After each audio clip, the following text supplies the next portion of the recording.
నేరుగా నిన్ను చేరుకోగా తడబాటే నరతనగా నీ నడక నన్ను వెతికి రాదా సంకోచం తీర్చగా ముద్దు బాస చేస్తున్నా సంతోషం సాక్షిగా మూక భాష వింటున్నా నీలో లీనమై నేనే నీవనిపించేలా మరొక్క మారను ఆ మాటే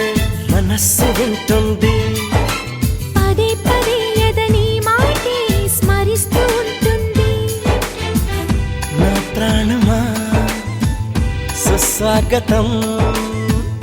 నీదే సుమా ఈ జీవితం నీ కోసం